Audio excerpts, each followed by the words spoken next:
Dimanche 6 juillet 2025, 14e dimanche du temps ordinaire, année C.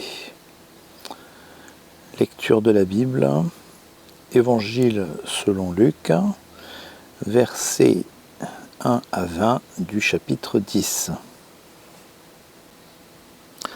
Après cela, le Seigneur en désigna encore 70 autres et les envoya devant lui, 2 à 2, dans toute ville et tout endroit où lui-même devait aller. Il leur disait, « La moisson est grande, mais il y a peu d'ouvriers. Priez donc le Seigneur de la moisson d'envoyer des ouvriers dans sa moisson. Allez, voici, je vous envoie comme des agneaux au milieu des loups. Ne portez ni bourse, ni sac, ni sandales, et ne saluez personne en chemin. Dans quelque maison que vous entriez, dites d'abord que la paix soit sur cette maison. Et s'il se trouve là un enfant de paix, votre paix reposera sur lui, sinon elle reviendra à vous. Demeurez dans cette maison-là, mangez et buvez ce qui s'y trouve, car l'ouvrier mérite son salaire. Ne passez pas de maison en maison. Dans quelque ville que vous entriez et où l'on vous recevra, mangez ce qu'on vous présentera. Guérissez les malades qui s'y trouveront, et dites-leur, le royaume de Dieu s'est approché de vous. Mais dans quelque ville que vous entriez, et où l'on ne vous recevra pas, allez sur ces places et dites, nous secouons contre vous la poussière même de votre ville qui s'est attachée à nos pieds. Sachez pourtant que le royaume de Dieu s'est approché. Je vous dis qu'en ce jour, Sodome sera traitée moins rigoureusement que cette ville-là. Malheur à toi, Chorazine, malheur à toi, Bethsaïda, car si les miracles faits au milieu de vous l'avaient été à Tyr et à Sidon, il y a longtemps qu'elles se seraient repenties avec le sac et la cendre. C'est pourquoi lors du jugement, Tyr et Sidon seront traités moins rigoureusement que vous. Et toi, Capernaum, seras-tu élevé jusqu'au ciel? Non, tu seras abaissé jusqu'au séjour des morts. Celui qui vous écoute m'écoute, et celui qui vous rejette me rejette, et celui qui me rejette rejette celui qui m'a envoyé. Les 70 revinrent avec joie et dirent, « Seigneur, les démons même nous sont soumis en ton nom. » Il leur dit, « Je voyais Satan tomber du ciel comme un éclair. Voici, je vous ai donné le pouvoir de marcher sur les serpents et les scorpions, et sur toute la puissance de l'ennemi, et rien ne pourra vous nuire. Cependant, ne vous réjouissez pas de ce que les esprits vous sont soumis, mais réjouissez-vous de ce que vos noms sont inscrits dans les cieux. » Je vous propose comme titre pour le texte du jour, « Brûlant pour la mission », donc Luc 10, versets 1 à 20, avec cette citation d'Émile Brunner, un théologien suisse, en tête, « L'Église existe par la mission, comme le feu existe en brûlant. » L'Église qui oublie sa mission est déjà morte. Une Église peut avoir de beaux bâtiments, une belle liturgie, de beaux chants. Mais si elle a perdu le feu de la mission, elle a perdu son cœur. Émile Brunner avait raison, une Église qui n'évangélise plus est comme un feu éteint, inutile, tiède, fade. Et Jésus lui-même l'a dit autrement, « Vous êtes le sel de la terre, mais si le sel perd sa saveur, avec quoi la lui rendra-t-on » Matthieu 5, verset 13. Luc 10, 1 à 20 nous place face à un appel radical, celui d'un Dieu qui envoie, d'un monde qui rejette et d'un royaume qui s'étend malgré tout. C'est un texte missionnaire, mais aussi une lettre de combat, une charge de fidélité, une invitation à brûler sans jamais s'éteindre. Je vous propose un découpage de notre texte en 4 parties. Première partie, un appel à la mission. Dieu envoie. Ce sont les versets 1 à 3. Le Seigneur désigna encore 70 autres disciples et il les envoya 2 à 2. Exégèse. Le nombre 70 ou 72 selon les manuscrits renvoie symboliquement aux 70 nations de Genèse 10 ou aux 70 anciens de Moïse.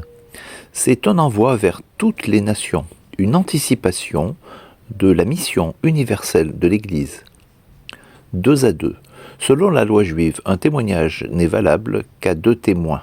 Le témoignage évangélique doit être véridique, uni et communautaire. Comme des agneaux au milieu des loups, Jésus ne cache pas le danger. Être envoyé, c'est entrer dans une zone de guerre spirituelle.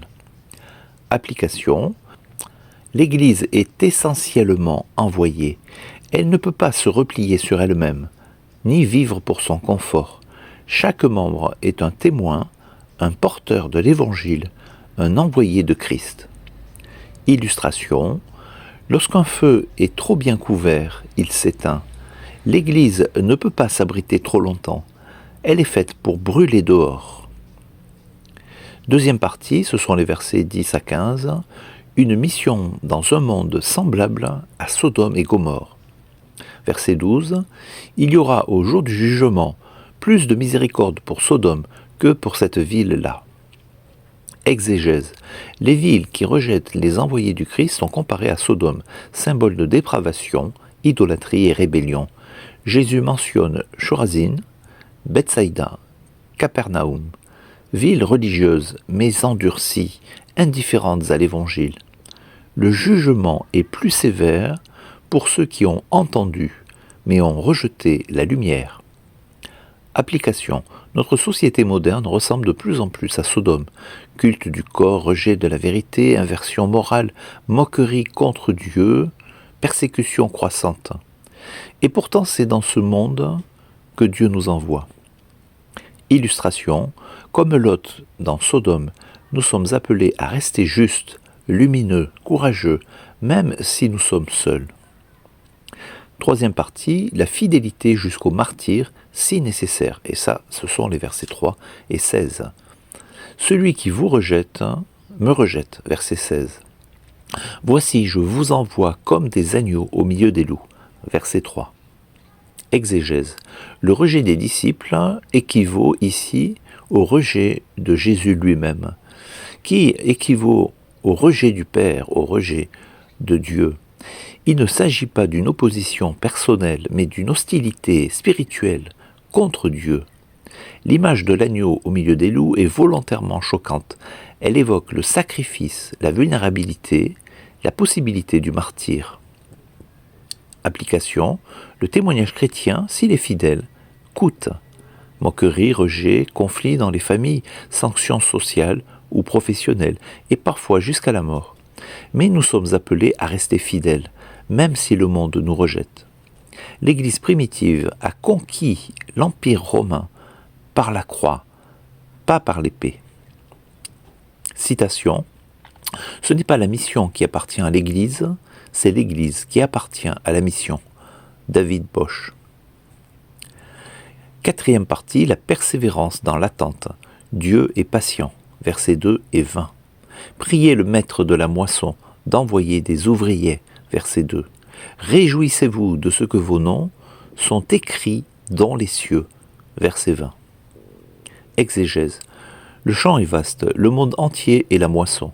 Dieu tarde à revenir, non pas parce qu'il oublie, mais parce qu'il est patient. 2 Pierre 3, verset 9. La joie ne doit pas être centrée sur les résultats visibles, mais sur la sécurité éternelle, nos noms dans le livre de vie. Application, nous ne sommes pas appelés au succès visible, mais à la fidélité persévérante. Même quand l'Église semble minoritaire, même quand nos efforts semblent stériles, Dieu récolte toujours au temps fixé. Illustration, le moissonneur attend la maturité du fruit. Le temps que nous vivons est un temps de grâce, non de repli. Conclusion. Brûlons sans cesse comme le feu, comme le sel, comme la lampe. Vous êtes le sel de la terre, vous êtes la lumière du monde. Matthieu 5, versets 13 à 14. Frères et sœurs, nous sommes appelés à brûler pour Christ. Si nous ne brûlons pas, nous nous éteignons. Si nous ne brillons pas, le monde reste dans les ténèbres. Si nous ne sommes pas salés, nous devenons insipides, inutiles, jetables. Mais si nous restons enflammés par l'amour de Dieu, alors l'Église remplira encore, même au milieu de la nuit, son rôle de missionnaire et d'envoyé. L'Église resplendira encore. Prions. Seigneur, donne-nous de brûler pour toi, sans jamais faiblir. Donne-nous le courage d'être tes témoins, même au prix du rejet ou du martyre. Fais de ton Église une armée paisible, une lumière sur la colline, un sel qui purifie et qui donne la vie. Envoie encore des ouvriers et que nous soyons du nombre. Viens Seigneur, mais pas avant que tous les tiens soient appelés et qu'à ton retour, tu trouves encore des feux allumés, prêts à te glorifier. Amen.